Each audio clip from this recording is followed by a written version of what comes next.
going to be like playing down in Cheney Stadium for this match? Yeah, I haven't played before. I've been down to watch a game, but it'll be fun.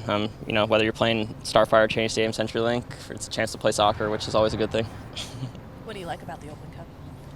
I think, it's a chance to play with guys that you don't play with week to week. I think just with the squad rotation and, it's going to be a team that's not playing 90 minutes every week in the MLS season. So it's going to be fun to play with those guys. And like I said, anytime you're playing soccer, and it's a good thing. And we have a kind of a long break before next MLS game. That kind of happens usually in Open Cup where it's in the summer. And, it's a chance to kind of start fresh, start something new, and not worry about the recent slide we've been on.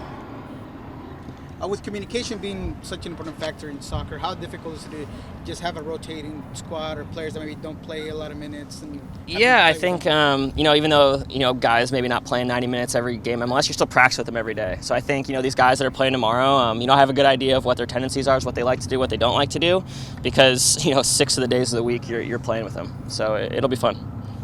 How different is it, though, playing, with all these backups, with all the regular starters out on international duty, and you guys are going to have a lot of backups out there?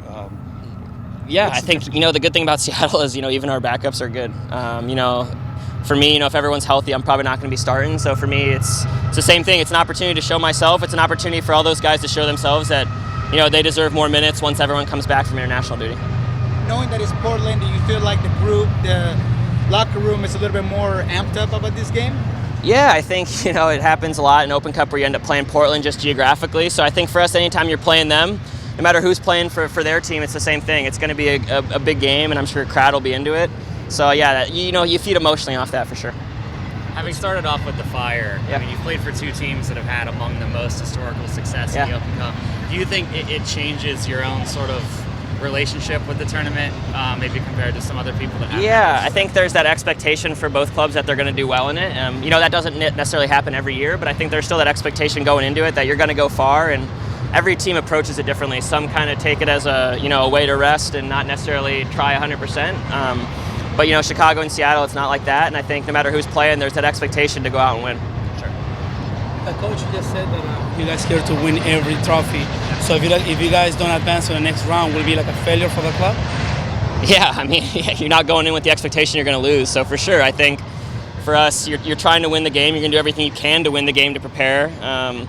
And for us, it's a way, put aside the trophy, it's a way to build momentum back, get a win. I think just bringing some positive morale back to the locker room so that, we win the next two Open Cup games, and going into that game on the 29th against Vancouver, you have 2 wins in a row instead of right now, we're coming off 3 straight losses. Speaking of that losing streak, yeah. What has happened? What's different in the last 3 games?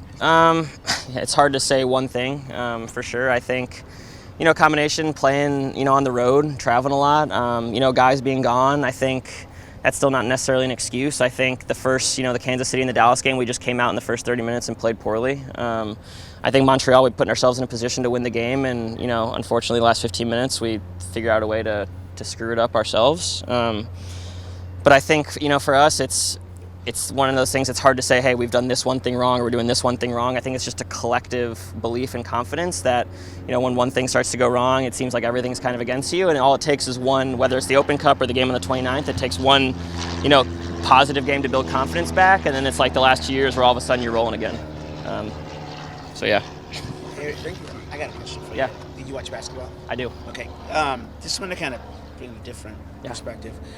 KD's injury as a player, does that kind of put everything in perspective when that happens? And, yeah, it sucks. It's one of those things that, going into every game, I think about, I hope I don't get hurt. I hope no one on my team doesn't get hurt, because it's one of those things. I hope no one on the other team gets hurt, because whether you're playing against someone or on your own team, it's part of sports, but it's something that, is unfortunate, and you feel bad no matter what sport they're playing. And you've overcame some injuries too, so not that severe though. Yeah, no, not to make the comparison, but even there's still a rehab and the mental. Yeah, it's that grind of knowing you're going to be gone for a long time. And I've been around enough guys that, whether it's an ACL or a broken leg, I think that realization that sets in that you're not going to be able to play for a long time is tough to be around. And it takes a lot of positive encouragement from teammates to kind of keep them in a sane mental state.